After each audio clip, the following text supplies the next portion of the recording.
They called me defective long before I understood the word. By age 19, after 3 doctors prodded, measured, and judged the frail architecture of my body, I had begun to believe them. My name is Thomas Beaumont Callahan, born 2 months early in January of 1840 during one of Mississippi's bitterest winters. My mother, Sarah Beaumont Callahan, went into labor unexpectedly in the middle of one of my father's dinner parties. Delivered by Mama Ruth, an enslaved midwife who brought half the county's white children into the world, I entered life so small and fragile that she warned my father I would not last the night.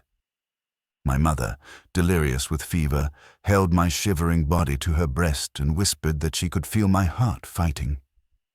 She was right. I survived, but survival is not the same as thriving. My growth lagged behind from the start. At 1 month I weighed barely 6 pounds. At 1 year I could not sit upright. Doctors from Natchez, Vicksburg, even New Orleans declared my development stunted by premature birth and warned that I would never grow into a strong or healthy man. I understood none of this as a child. I only knew that my mother loved me fiercely until yellow fever took her when I was 6. Before she died, she told me I would face challenges my whole life, that people would underestimate and dismiss me, but that my worth lay in my mind and heart, not in the strength I lacked. I did not understand her words then. I would later. I grew up inside the grand Greek Revival mansion of Callahan Plantation, my father's cotton empire stretching across 8,000 acres, worked by 300 enslaved people whose lives were as hidden from mine as the machinery in the fields. My father, Judge William Callahan, was everything I was not: tall, powerful, commanding. His voice alone could silence a courtroom. I lived among imported furniture, Persian rugs and chandeliers, sheltered from the brutality that financed our luxury. Tutored at home because my body could not withstand boarding school, I buried myself in Greek, Latin, mathematics, and literature. Books became my refuge. By 19, I was a man in age only. I stood 5'2", weighing little more than a boy, with fragile bones and a chest sunken by malformed ribs. My hands trembled. My eyesight blurred the world unless filtered through thick spectacles. My voice hovered awkwardly between boyhood and manhood, but the cruelest truth was my lack of masculine development. Doctors examined me after a humiliating failed marriage proposal and pronounced me sterile, permanently, irrevocably sterile. Word spread through planter society with vicious speed. Families withdrew their daughters. Whispers followed me everywhere. My father, who had built his fortune on control, found himself with an heir who could not continue the Callahan line. His disappointment settled over the house like winter frost. That year marked the beginning of my disillusionment. I retreated into my father's library, discovering abolitionist literature hidden among dusty volumes. Frederick Douglass, William Lloyd Garrison, Uncle Tom's Cabin. Their words unsettled me. They peeled away the illusions of benevolence with which I'd been raised. I began seeing the plantation clearly. Scars on enslaved backs, blank eyes masking grief, children disappearing, women returning to work without the babies they'd birthed. I saw it all, yet did nothing. I told myself that recognizing evil was enough, though it was not. But the moment that changed my life, the moment that pushed me from passive discomfort into moral crisis, came the following spring. My father, desperate for heirs, summoned me to the library. He had devised what he called a solution. With the cold logic of a lawyer, he proposed giving me an enslaved woman named Delilah, not as a wife, but as breeding stock. He planned to have her impregnated by a strong male from another plantation and legally manipulate the resulting children into heirs. For the first time in my life, something in me refused to bend. "No," I said, a single word that shattered 19 years of obedience. My father raged. calling me ungrateful, defective, morally corrupted by abolitionist nonsense. But I held my ground. I left the room shaking with fury and terror, knowing that for Delilah, 6 feet tall, strong, intelligent, and entirely unprotected, my father's plan meant violation, coercion, and the destruction of whatever autonomy she had left. That night I lay awake feverish with dread, understanding that I could no longer accept the world into which I'd been born. 2 days later, I walked to the slave quarters for the first time not as the master's son, but as a trembling young man trying to warn a woman of a horror planned for her. When I told Delilah what my father intended, her face passed through shock, fear, and a quiet resignation so profound it hollowed me. She asked the question that changed everything. "Why are you telling me this, Master Thomas?" Because my father's plan was monstrous. Because I could not keep living as a passive beneficiary of cruelty. Because I didn't know how to save 300 people, but maybe I could save one. And so, in that cramped wooden cabin, with moonlight leaking through the shutters, I proposed something I had never imagined myself capable of. Escape. I did not sleep the night after warning Delilah. My body, already prone to trembling and weakness, felt strung like a bow pulled too tight. Every creak of the mansion's settling timbers sounded like my father approaching, every gust of wind like the whisper of chains. The enormity of what I'd suggested, to help an enslaved woman escape a fortified Mississippi plantation, might have crushed a stronger man. Yet the thought of doing nothing, of letting my father's breeding scheme unfold, felt more unbearable still. By dawn, my mind had settled into a grim clarity. If Delilah agreed to run, we would need a plan that defied expectation and exploited invisibilities, the assumptions that kept enslaved people contained and white men unexamined. The weakness my father lamented might, in this instance, become a shield. No one expected anything from me. Not strength, not cunning, not rebellion. I decided to use that. But before plans came, her answer. The next day passed in a haze of nervous anticipation. I avoided the main house and my father's gaze, claiming illness. He accepted the excuse easily. For 19 years, my frailty had excused my every absence. In truth, I spent the day pacing the grove beyond the stables, wrestling with what I would do if Delilah refused. Warn her again. Try to stop my father alone. Carry out some hopeless sabotage. Each idea felt futile. Escape was the only path I saw, yet it depended entirely on her willingness to risk everything. As the sun set, I slipped toward the quarters again. I didn't dare knock on her cabin. Too many eyes, too many risks, but I waited in the shadows, where the moonlight broke through the oak leaves in pale stripes. The field hands returned, their exhaustion heavy in their steps. Then I saw her. Delilah walked with the same upright stride as before, tall, shoulders squared, face composed into the practiced neutrality enslaved people wore like armor. When she approached the path, she slowed, saw me, and after a moment's pause, walked toward the grove. My heart hammered. My breath faltered. When she stopped before me, the night seemed to hold itself still. "I've thought on what you said," she began softly. "About your father, about his plan, about running." I nodded, afraid to speak, afraid to hope. Her eyes, deep, alert, assessing, held mine unflinchingly. "I'll do it." The relief that flooded me nearly sent me to my knees. But she raised a hand, large, calloused, steady, to stop whatever gratitude I was about to pour out. "But if we run," she continued, "we do it right, we do it smart. And you need to understand something, Thomas. This journey isn't just dangerous for me. It will kill you if we're careless. Slave hunters aren't gentle with white men who help runaways."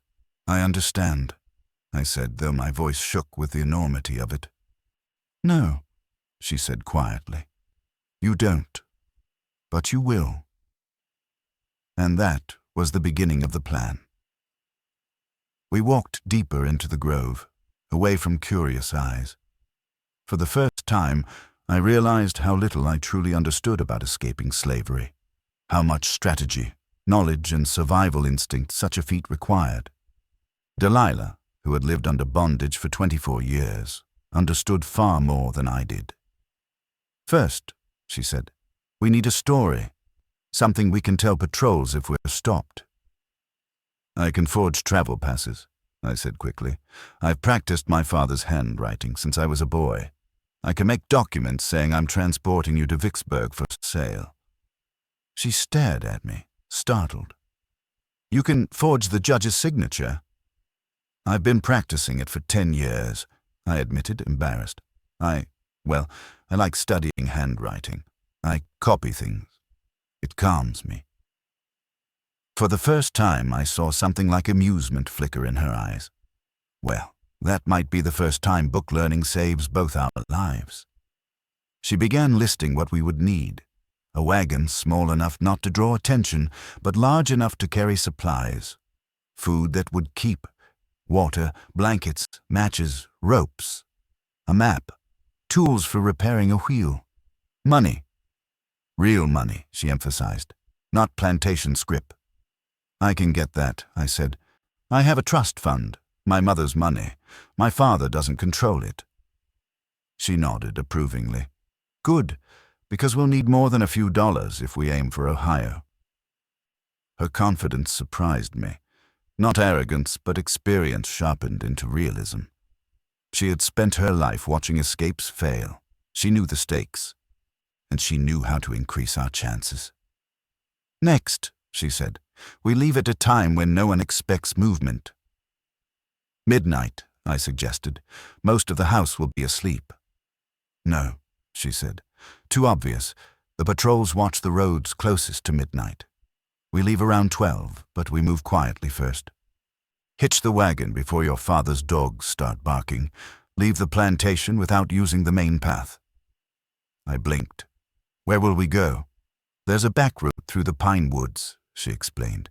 "The overseers use it for moving stolen cotton. No patrol watches it." My shock must have shown on my face, because she added, "There's things you don't know about this place, Thomas.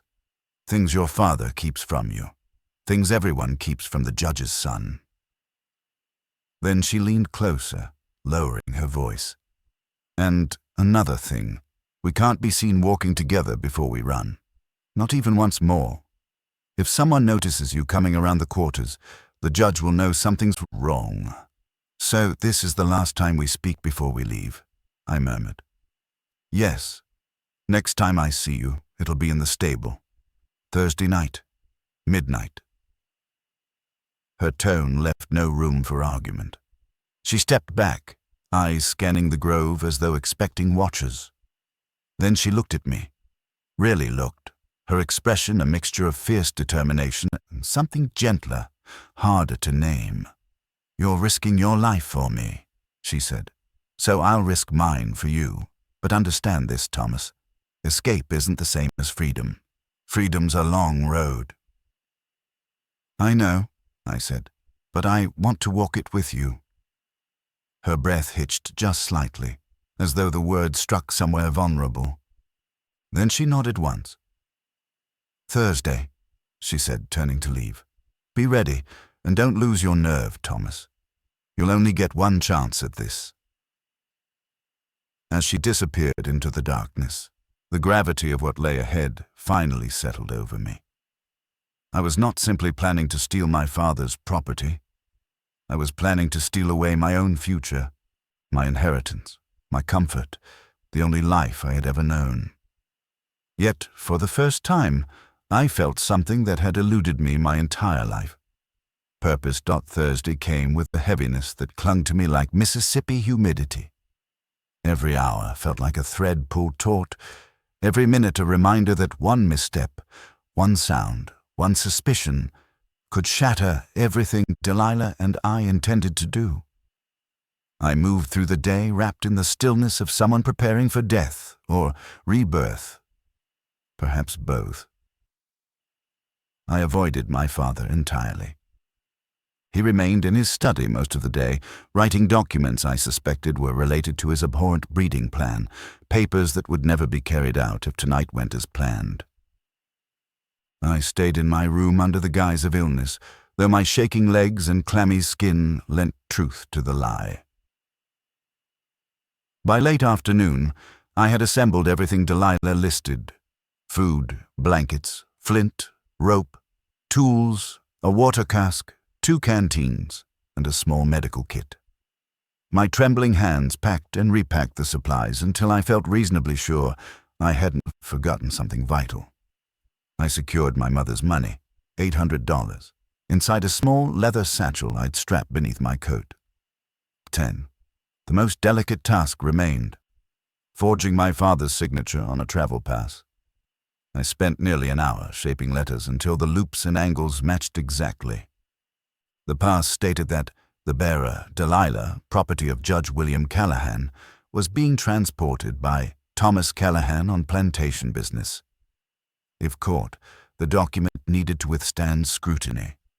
My entire life, I had forged that signature in notebooks for practice, mimicking the curve of the J, the sharp flourish of the C. Tonight, the skill that once soothed my anxiety might save our lives. Supper was served as usual in the vast dining room. The long mahogany table gleamed beneath crystal chandeliers. Roast duck, sweet potatoes, corn pudding, my father's favorite dishes. I sat through the meal barely tasting the food, barely breathing. My father spoke little, lost in his own thoughts, though once he looked at me with something like pity, as if he believed I would come around to his plan in time.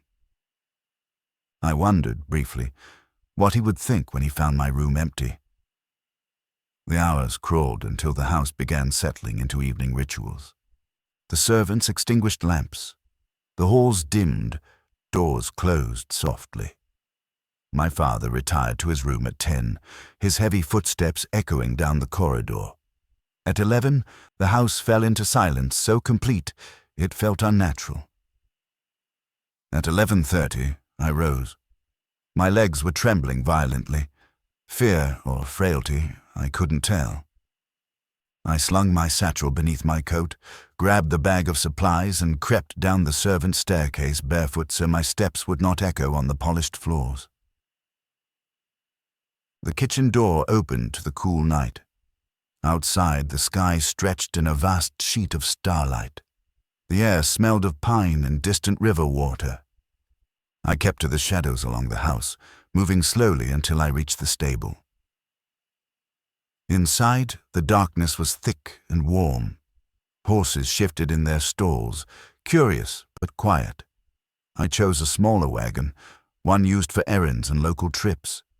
I worked quickly but clumsily, hitching the horses, loading supplies, arranging everything so it looked like standard cargo. Sweat dripped down my back despite the cool air. When the final strap was tightened, I leaned against the wagon, heart pounding. It was nearly midnight. Moments later, a silhouette appeared at the stable's open door. Delilah. She stood framed by moonlight, tall, strong, a bundle of belongings in her arms. Her face was set like carved stone, but her eyes scanned the stable with the alertness of someone accustomed to danger. "You came," she said softly. "I told you I would." She stepped inside and closed the stable door behind her. "We must move quickly.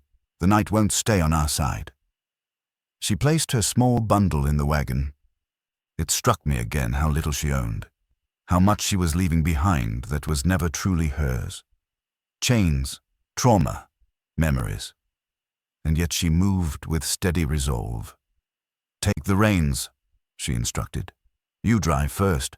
If anyone sees us, it'll look like a white man transporting a slave." I climbed into the wagon seat, and she pulled herself up beside me with the ease of someone used to heavy labor, a stark contrast to my weak, trembling limbs. "Ready?"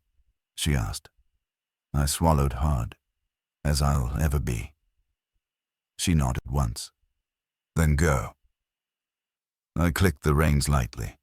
The horses moved, hooves muffled on soft earth. We exited the stable and followed the path Delilah described, a narrow dirt track that skirted the edge of the woods, not the main road, not where anyone would expect movement. Behind us, the mansion glowed faintly, its white columns ghost-like beneath the moon. I gazed at it only once more, this place of books and privilege and oppression, then faced forward. We entered the pine woods. The path wound tightly through dense trees. Branches scraped against the wagon's sides. The night air grew cooler beneath the canopy, shadows pooling in thick, shifting shapes that seemed almost alive. For the first hour, neither of us spoke. Every sound, frogs, insects, the horse's breath, felt magnified. My mind conjured dangers at every turn, patrols hiding in the brush, men on horseback bursting through the trees. My hands trembled on the reins, but Delilah's calm presence steadied me. At last, she broke the silence. "You're doing fine. I'm shaking. You're still moving forward. That's what matters." Her confidence in me, unexpected, undeserved, strengthened something inside my chest. A small, fierce spark.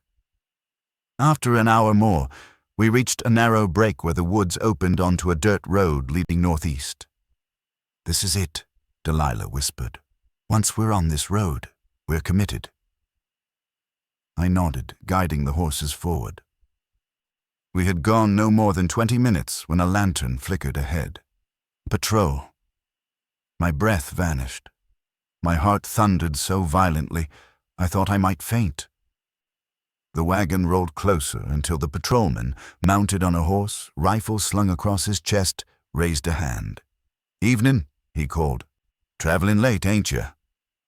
My voice nearly failed me, but Delilah nudged my knee subtly. A reminder.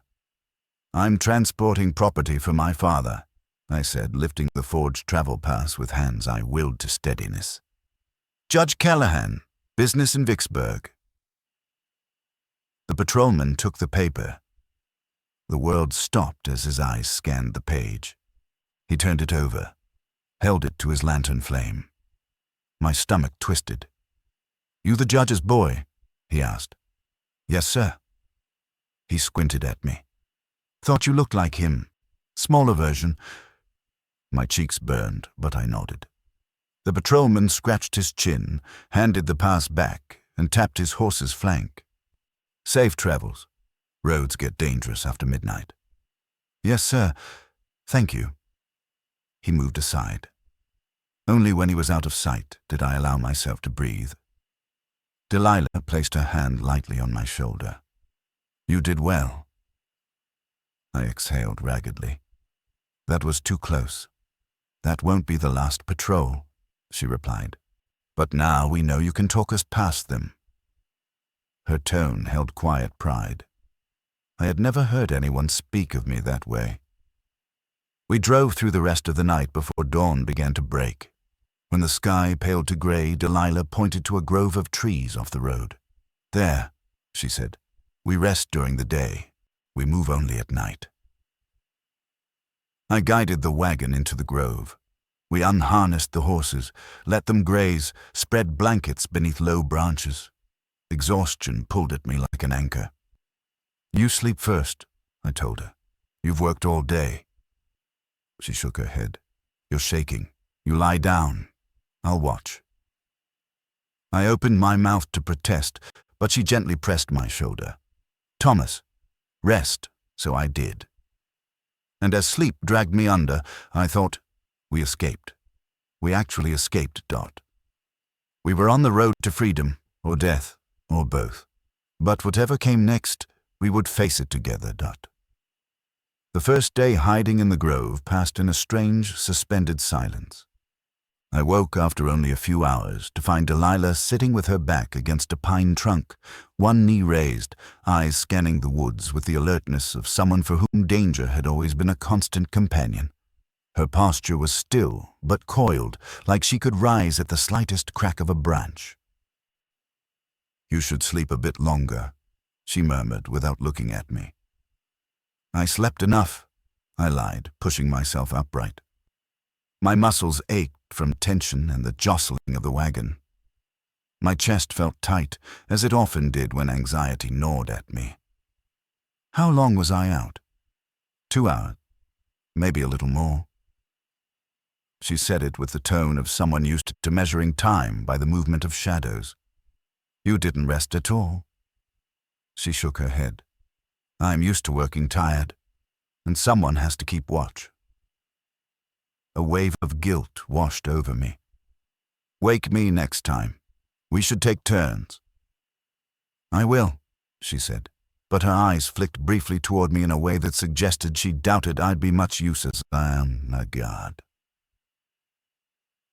As the morning warmed, the woods stirred with birdsong. The horses grazed quietly nearby, occasionally snorting or stamping. I tried to eat a bit of bread and dried meat, though my stomach churned too violently for more than small bites. Delilah ate steadily, fuel for her strong body, yet even she seemed distracted, her gaze flicking between trees. After a long while, she spoke. "They've discovered you're gone by now." "And you," I added. She nodded. "But your father will care more that you're missing than that I am." The thought made my chest tighten further. "He'll send people after us." "Of course," she said plainly, "which is why we can't make mistakes." Her calm acceptance of the danger both terrified and steadied me. Delilah had spent her whole life navigating threats I was only beginning to grasp. I had been sheltered in rooms lined with books. She had survived an environment designed to grind her down. Now, out in the world where the stakes were life and death, her strength became our compass. We spent the afternoon in quiet preparation. She examined the wagon wheels, tightened bolts, adjusted the harness. I checked the travel pass repeatedly, terrified my forgery would fail under scrutiny. We shared occasional words, but most of the time, silence felt safer, as if speaking too loudly might attract the attention of unseen hunters. Near sunset, Delilah finally nudged my foot. "Your turn to sleep. But it's almost time to go. That's why you need rest now." I lay down again, though my body refused to fully relax. Twilight filtered through the branches in pale gold beams that striped the ground. I listened to Delilah humming softly under her breath, a tune both unfamiliar and haunting, and drifted between sleep and vigilance until she touched my shoulder gently. "It's time." Dusk had deepened into full night. The sky shimmered with stars, casting faint silver across the clearing. We packed swiftly, speaking in whispers. Delilah hitched the horses with efficient precision. I folded the blankets and stowed the supplies. Within minutes, we were back on the road heading north. Traveling at night became our rhythm. The road unfurled before us like a dark ribbon, illuminated only by moonlight and the rare glow of a lantern from distant farmhouses. The world felt narrower at night, more concentrated. Our wagon, the horses' steady breaths, the soft cricket song ringing around us. It was also when danger was most alive. We encountered the second patrol 3 nights into the journey. This time, 2 men on horseback emerged from the shadows of the trees, rifles glinting faintly. "Hold up there," one barked. My heartbeat surged painfully. My hands trembled as I pulled the wagon to a stop. "What's your business out here so late?" the man demanded. I forced my voice into steadiness. "Judge Callahan's business," I replied, offering the travel pass. "Transporting property to Vicksburg."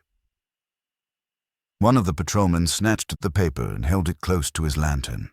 The other circled the wagon, his eyes lingering on Delilah. She kept her gaze down and body still, expression carefully blank. But I saw the tension in her shoulders. The patrolman reading the pass frowned. "What's a scrawny thing like you doing out here alone at night?" he asked me. "Judge Callahan don't have overseers for this kind of job." "My father believes I need to learn the business," I said, repeating the line I'd practiced. "And traveling at night avoids the heat. Makes for faster travel." He eyed me skeptically but handed back the pass. "Next time, take the main road," he grumbled. "Safer. Bandits out here." "Yes, sir. Thank you, sir." We moved on, not breathing until the lantern light behind us disappeared completely. Delilah let out a long, slow exhale. "Your hands were shaking so hard I thought that paper would flutter away. I thought I would faint. But you didn't," she said. "And that's what matters." Each day became an act of survival. Each night a test of nerves. We crossed rivers, forded muddy banks, slipped into wooded areas whenever we needed rest. Delilah's instincts saved us more than once. Like when she sensed a patrol ahead by the faint smell of tobacco in the wind, guiding us off the road moments before riders passed. As days turned into a week, something between us began to shift. Trust, at first. Then something deeper.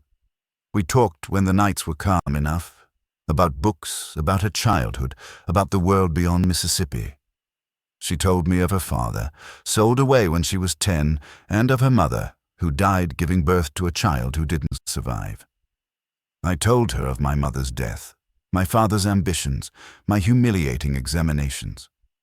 She listened without judgment. One night after the horses stopped to drink from a creek, Delilah said quietly, "You know, Thomas, you're braver than you think." I laughed weakly. "Brave? I can barely hold the reins without trembling." "Trembling and running are different things," she said. "Bravery isn't never being scared. It's doing the thing anyway." Her words sank into me like warmth I hadn't known I needed. Another night, as we passed a farmstead with lights still burning, we heard dogs barking in the distance. I stiffened immediately. "We keep moving," Delilah murmured. "Slow and steady. If we run, they'll know we're hiding something." So we did. I held the reins tightly, every muscle taut. The barking grew louder. A figure appeared briefly on a porch, lantern in hand. Delilah leaned close. "Just breathe," she whispered. Somehow, we passed unnoticed. By the time we crossed into Tennessee, crossing a shallow stretch of the State Line River at dawn, my fear had changed shape. It no longer paralyzed me. It sharpened me. We had already survived more than I'd imagined possible. And somewhere along that narrow moonlit road, it dawned on me. I was no longer just helping Delilah flee. We were fleeing together. Two fugitives, one from slavery, one from privilege, bound not by desperation alone, but by a fragile, growing bond neither of us yet dared to name. The road north stretched long and uncertain, But we were still moving.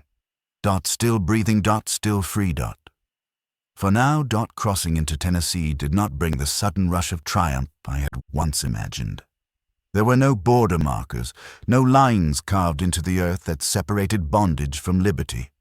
Just a shallow creek winding between trees, its water pale gold with dawn.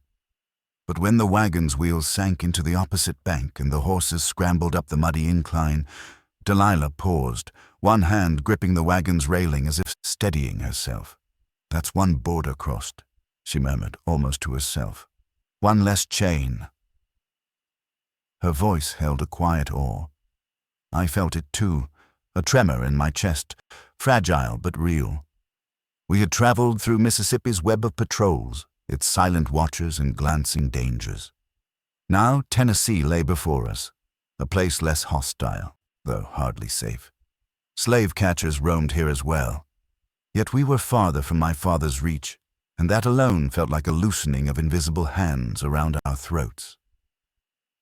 The air grew cooler as we moved north. The thick humidity of Mississippi gave way to gentler warmth, and forests burst with early summer green. With each mile, Delilah's posture seemed to shift.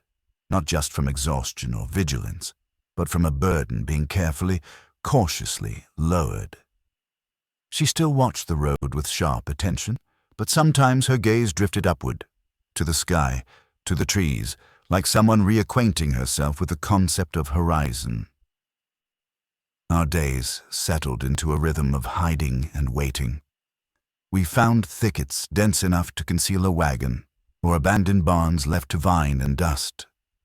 We slept in turns, my tremors growing less pronounced now that fear had become familiar. Delilah taught me how to listen to the woods, how the snap of a twig sounded different when caused by a deer rather than a man.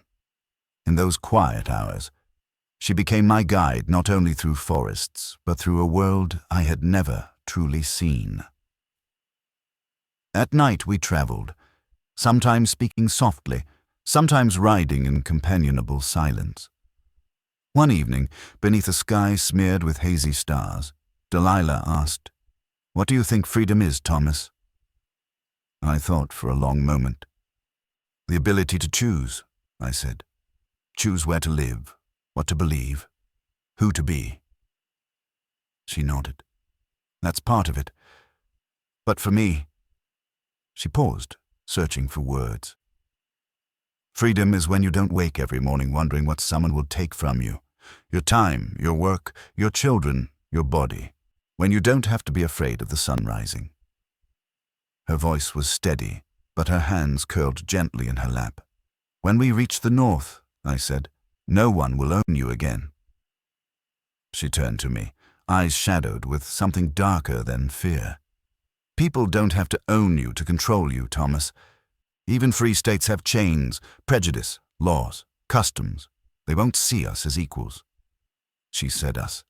Not herself, not me. Us. The word warmed something deep within me.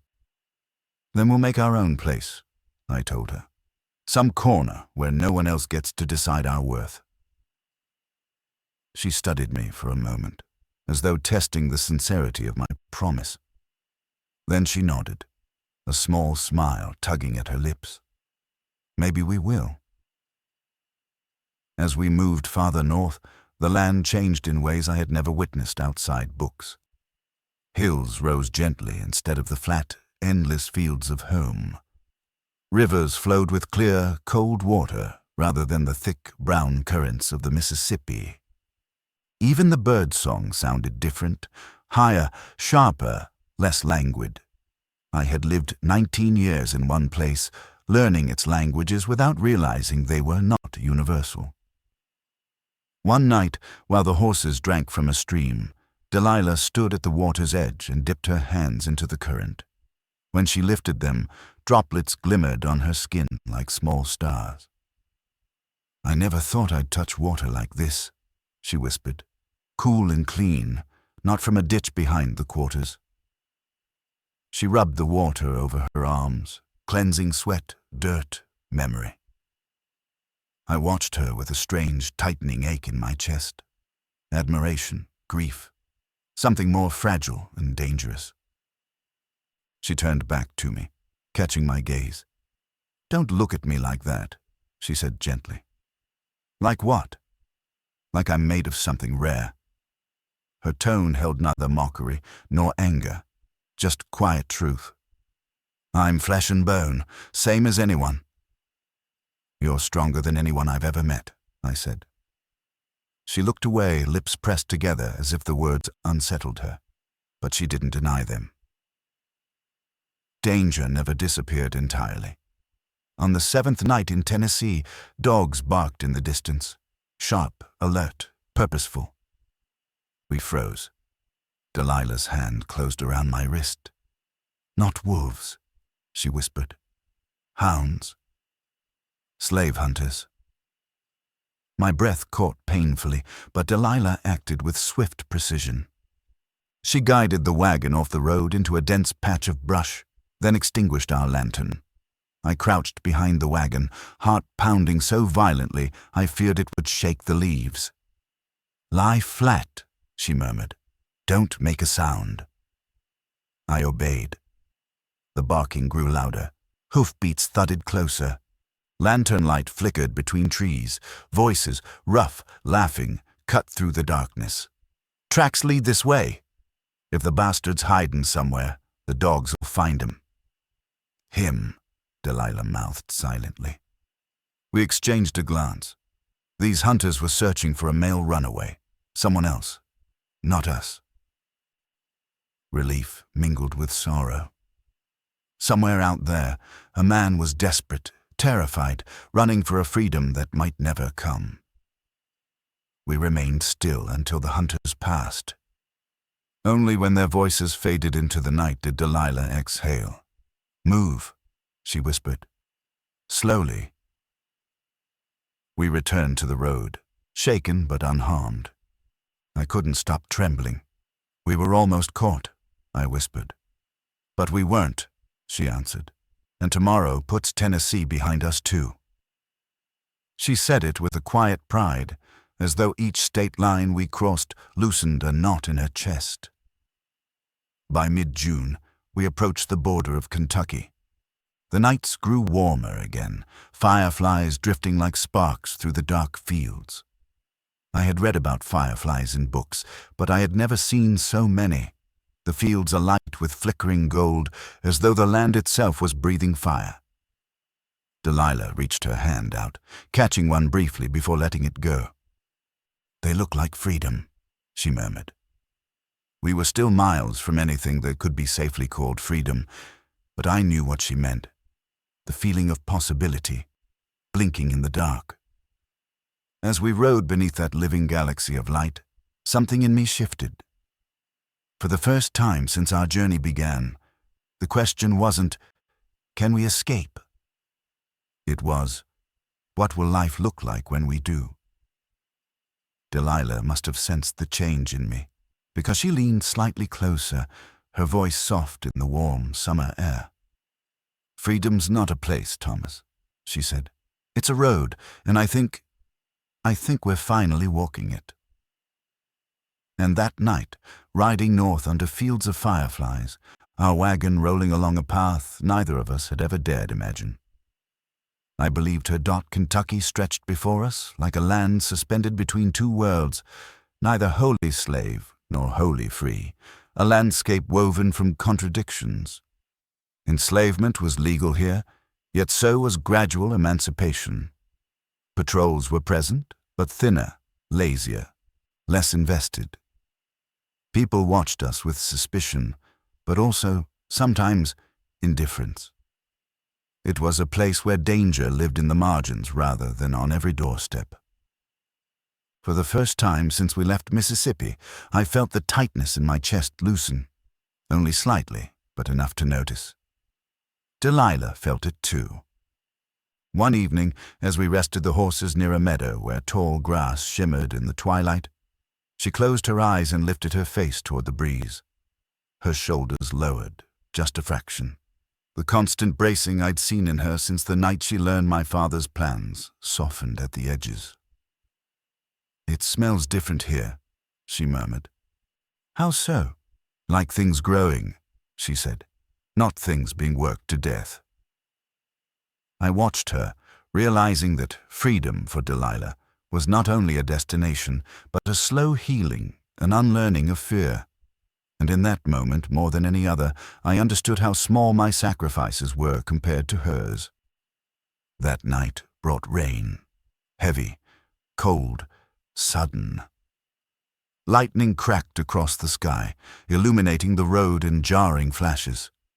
The storm forced us to seek shelter in an abandoned barn, half collapsed under creeping vines. The roof leaked in places, but it was better than the open road. We spread our blankets in a corner where the roof was intact. The horses sheltered in a stall. Rain drummed on the wooden boards like a frantic heartbeat. Delilah wrung water from her sleeves, her hair damp and clinging to her neck. I lit a small lantern, just enough to see by. She sat beside me, arms wrapped around herself for warmth. "It's cold," I said softly. "Here, take the blanket." "You need it too," she replied. "I'm used to being cold." I shrugged, embarrassed. "My body doesn't regulate heat well, but I won't freeze." She hesitated, then accepted the blanket. "Thank you," she said quietly. The storm outside grew furious. Wind battered the barn walls. For a long time we simply listened to it, sharing the dim golden glow of the lantern, the scent of wet earth rising around us. After a while, Delilah spoke. "Thomas, why did you really help me? The deepest reason. The one you don't say out loud." Her voice held no accusation, only curiosity, perhaps a touch of hope. "Looked at my trembling hands. Because I couldn't let my father turn you into something you aren't." "And what's that?" "Property," I whispered. "A body to be used. A tool. A thing." Her breath hitched slightly, as if the words struck a tender place. The lantern light caught the contours of her face, the strength in her jaw, the soft vulnerability in her eyes. "You see me," she said, "not like they do. Not like he does. I don't know how to see you any other way." Silence settled between us, filled only by the drum of rain. She moved closer, just enough that the blanket draped around her brushed my shoulder. Her proximity made my breath falter, not from fear, but from something deeper, warmer. "Back on the plantation," she said, "I learned to make myself invisible when it mattered. To keep my head down, to pretend I didn't feel or think too much. It kept me alive." Her eyes met mine. "But with you, I don't feel invisible." My heart clenched. "You're the strongest person I've ever known, Delilah. And you," she said softly, "are the bravest." I shook my head. "I'm not." "Yes," she insisted. "You are. You left everything. You risked everything, not for glory, not for revenge, but because it was right." She reached out, hesitation flickering in her eyes, and rested her fingers lightly on the back of my hand. The contact was gentle, but it sent a shock through me. No one had ever touched me like that, with intention, with tenderness, with recognition. Her voice lowered. "Thomas, when we reach the north, what do you want for your life?" I hadn't dared imagine it fully, but the answer came without deliberation. "I want to be with someone who chooses me," I said. "Someone who sees me as more than my body, more than my father's disappointment." Delilah swallowed. "And do you see someone like that?" My breath caught. The air between us seemed to crackle like the storm outside. "Yes," I whispered. "I do." She exhaled shakily, her hand tightening around mine. Something raw and luminous passed through her expression. Hope, fear, longing. "Thomas," she murmured, leaning closer, "I need you to understand something. If I choose you, truly choose you, it will be with my whole self, not because I owe you, or because you saved me, but because I want to." The barn felt too small suddenly, the storm too distant. My heart beat so loudly, I thought she might hear it. "I would never ask you for anything else," I said. "Your freedom is yours, your choices are yours, but if—" I didn't finish, because Delilah closed the small distance between us and pressed her lips to mine. It wasn't the desperate, trembling kiss of two fugitives clinging to each other. It was steady, intentional, full of warmth and quiet certainty. Her hand rose to cup my cheek.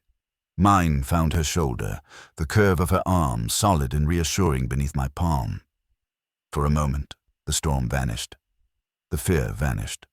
The world shrank to just us, two people who had stepped outside everything expected of them and found something gentle in the wreckage. When we finally parted, she rested her forehead lightly against mine. "Thomas," she whispered, "I choose you."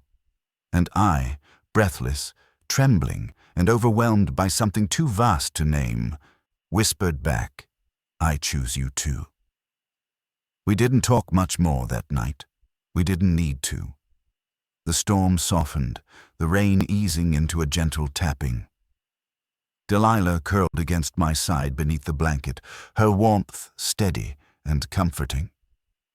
I held her carefully, afraid my frail arms would fail, but she wrapped an arm around me, anchoring me with her strength. For the first time in my life, I felt whole, not because my body had changed, but because someone had seen me fully and deemed me enough. Outside, the road north waited. Inside the barn, beneath the leaking roof and fading lantern light, we found something neither of us had expected to discover on the way to freedom. Love.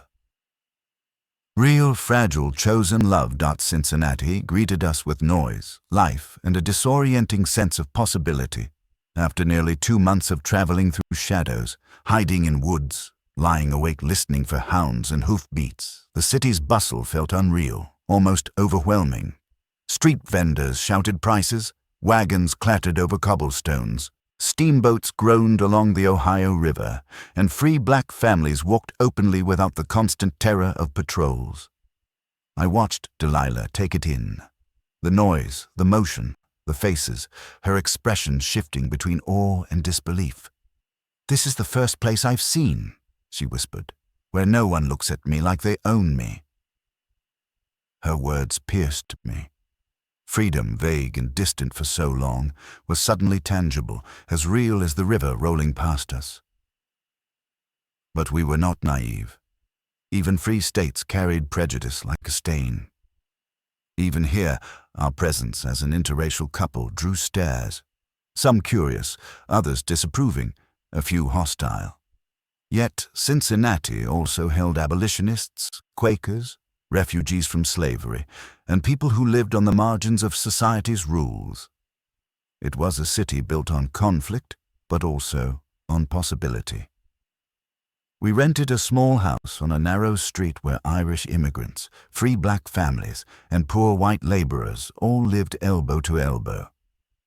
The landlord didn't ask questions as long as we paid in advance and didn't bring trouble. It wasn't luxury, but it was ours. For the first time in her life, Delilah walked into a home that belonged to her, not to an owner. She touched the wooden table, the small iron stove, the chipped ceramic basin with a reverence I had never seen. She was free. We both were.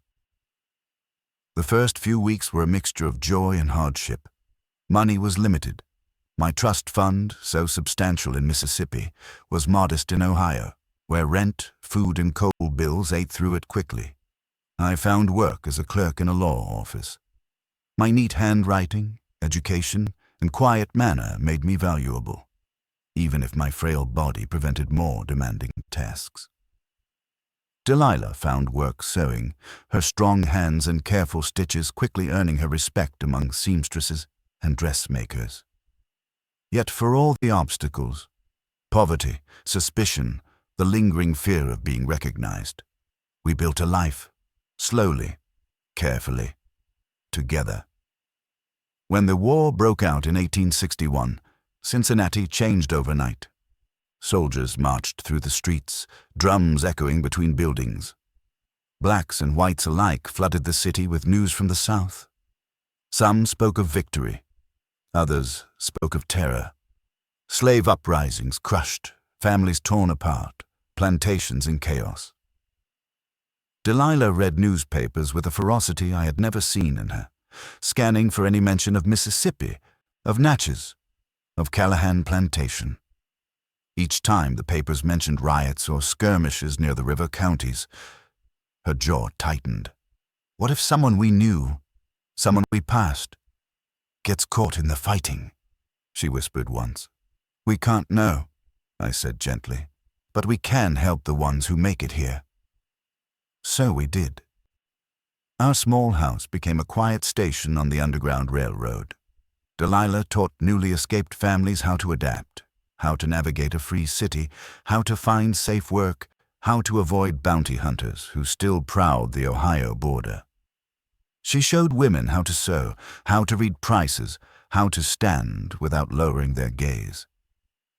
"You have a right to lift your head now," she would say, her voice soft but firm. No one owns you anymore. I helped with documents, drafting letters, filling out forms, guiding freed people through the labyrinth of legal systems that claimed to protect them, but often failed to do so. Sometimes we sheltered runaways for a night or two, hiding them from slave catchers who ventured illegally into northern states. We became, in our own small way, fighters, not with rifles or bayonets, but with open doors, warm meals, forged papers, and quiet determination.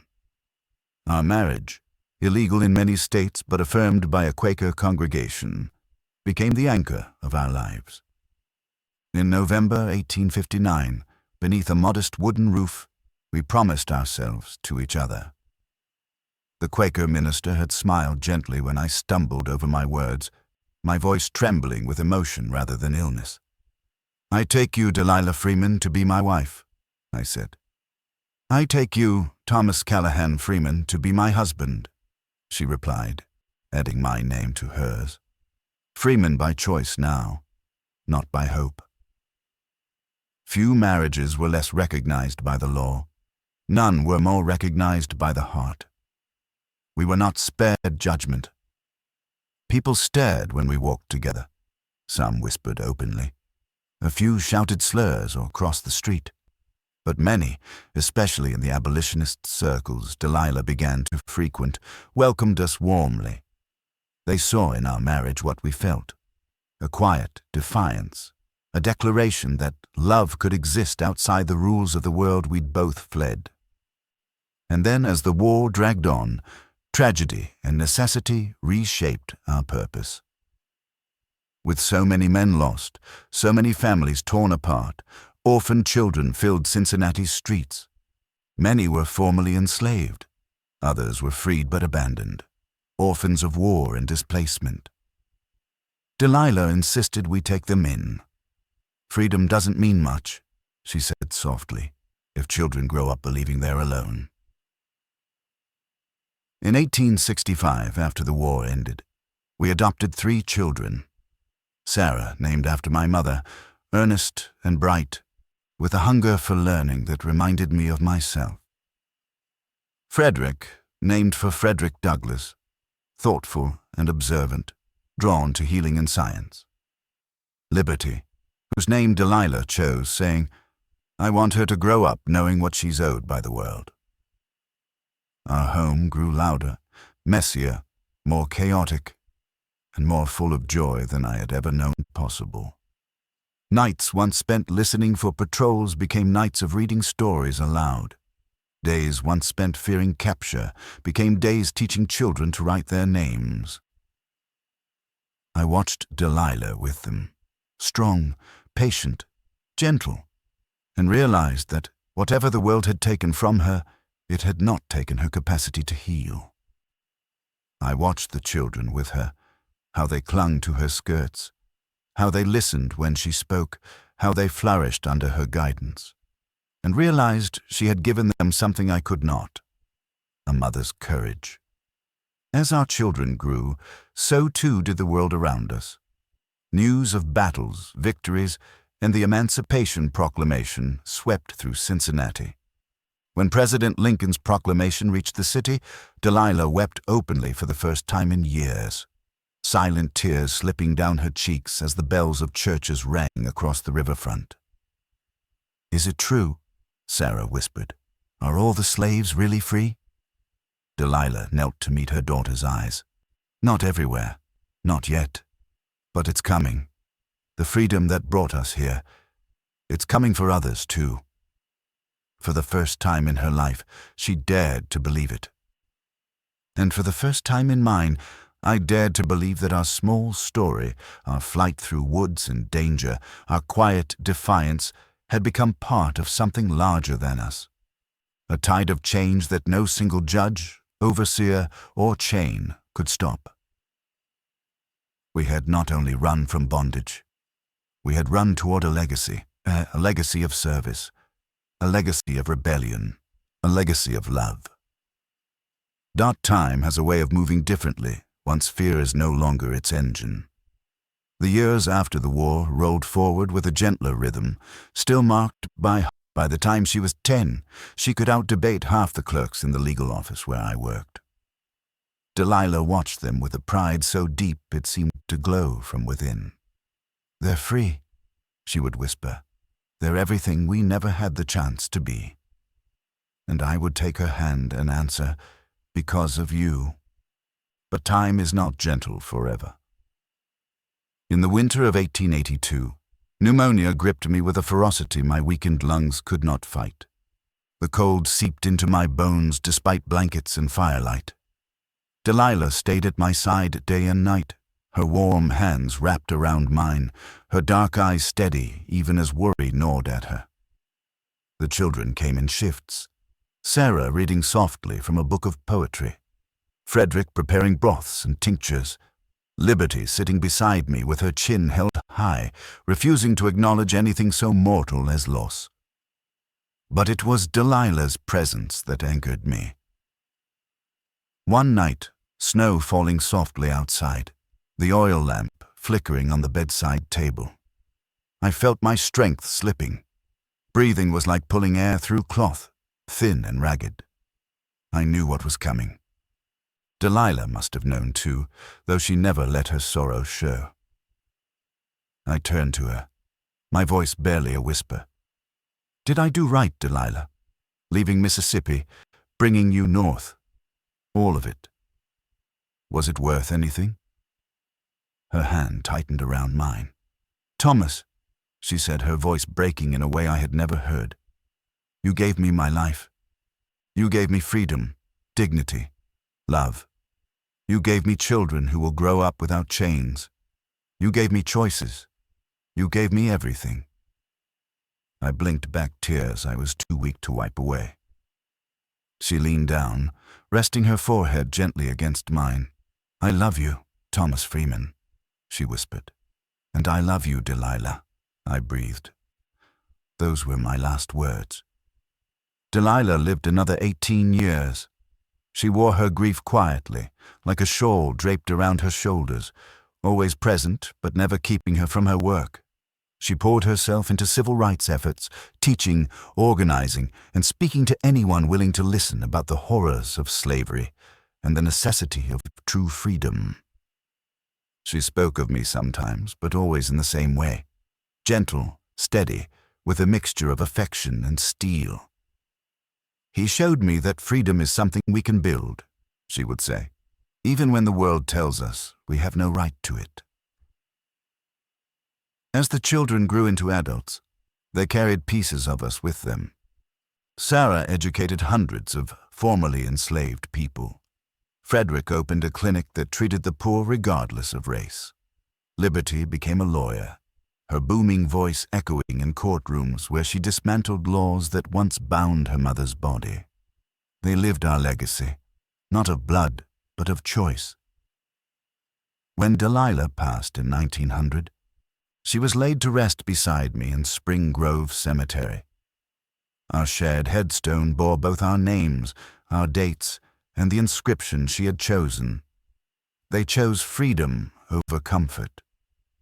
They chose love over convention, and proved that worth is not inherited, it is lived. Visitors came from time to time, students, historians, descendants, curious onlookers, to read the inscription and ask about our unusual life. Some found inspiration, some found confusion. Some found affirmation that even in the darkest corners of history, moments of profound humanity flickered into being. Our story survived not because we were extraordinary, but because we were ordinary people who refused the roles assigned to us. A man society called defective. A woman society called property. Together, choosing a life built on dignity, love, and defiance. And years later, long after our bodies returned to the earth, our daughter Liberty published a book titled From Property to Partnership, the story of Thomas and Delilah Freeman. In it, she wrote, "My parents taught me that one act of courage can ripple across generations. My mother escaped bondage. My father escaped silence. Together they built a home where every child learned that freedom begins with the willingness to see one another fully. This is their legacy, and ours. History remembers tragedies easily. It remembers cruelty, violence, injustice. But sometimes, quietly, stubbornly, it remembers love too.